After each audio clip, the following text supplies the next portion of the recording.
जी, आज हम बात करेंगे सर्विस्ड अपार्टमेंट्स की और इनका फ्यूचर क्या होता है, इनकी ग्रोथ क्या होती है, इनका रेंटल क्या होता है।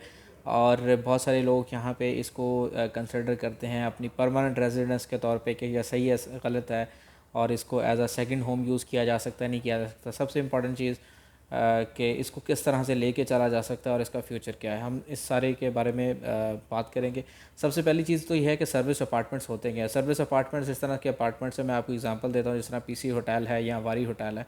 आप ये समझ लें कि यहाँ पे आपका जो है वो अपार्टमेंट है, उसको वेल मैनेज और वेल मेंटेन किया जा रहा है, और उसके अगेंस्ट आपको जो है वो सर्विस चार्जेस आपसे लिए जा रहे हैं।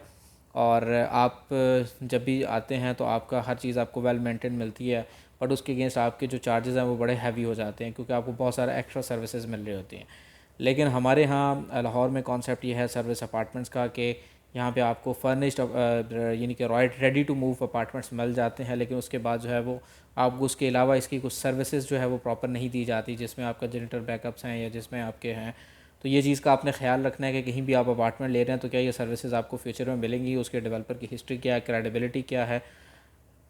इसको दो तीन चीज़ों के तौर पे यूज़ किया जा सकता है। एक तो पहली चीज़ तो ये आप यूज़ कर सकते हैं, सबसे इम्पॉर्टेंट मैं आपको कहूँगा कि आप अगर लेट से गुजरांवाला से हैं, मुल्तान से हैं, और आप लाहौर में या इस्लामाबाद में अपार्टमेंट आपने बाई कर लिया सर्विस अपार्टमेंट, तो आप जब भी जाते हैं तो आप उसको अपना एक अपार्टमेंट रिहाइश के तौर पे यूज़ कर सकते हैं। आपको होटल नहीं लेना पड़ता, वहाँ की सर्विसेज नहीं लेनी पड़ती, वहाँ के चार्जेस नहीं पे करने पड़ते, और आप जितने दिन मर्ज़ी चाहें स्टे कर सकते हैं। आपको बुकिंग की टेंशन नहीं होती, आपको ये टेंशन नहीं होती मैं इस टाइम जाऊँगा तो मुझे होटल जो है वो फ्री मिलेगा उस टाइम या नहीं मिलेगा। आपका अपना अपार्टमेंट आपके लिए अवेलेबल होता है।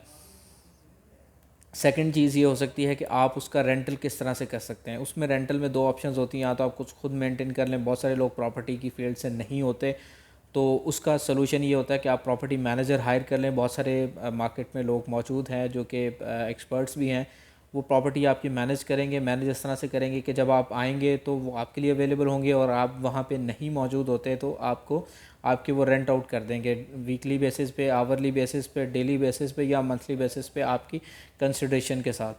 तो आप उनके साथ एग्रीमेंट कर लें, परसेंटेज सर्टेन तय कर लें, और उसके साथ वो आपके अपार्टमेंट रेंटल हो जाएंगे। तो ये इस तरह से किया जा सकता है। बहुत सारी ऑप्शंस लाहौर में मौजूद हैं, कहाँ पे करना चाहिए इन्वेस्टमेंट, सर्विस अपार्टमेंट कहाँ पे बाई करनी चाहिए, कहाँ पे नहीं करनी चाहिए। पेड कंसल्टेंसी के लिए नीचे दिए गए कॉन्टैक्ट नंबर पे मुझसे कांटेक्ट करें। आई विल गाइड यू कि कहाँ कहाँ हमारे सर्विस अपार्टमेंट्स चल रहे हैं, और रेडी टू मूव कहाँ पे हैं, रेडी टू लिव इन कहाँ पे हैं। अगर आप इंस्टॉलमेंट पे को प्लान कर रहे हैं तो वो कहाँ पे मिल सकते हैं आपको। ये सारी चीज़ें आपको गाइड की जाएंगी। बहुत शुक्रिया, थैंक यू।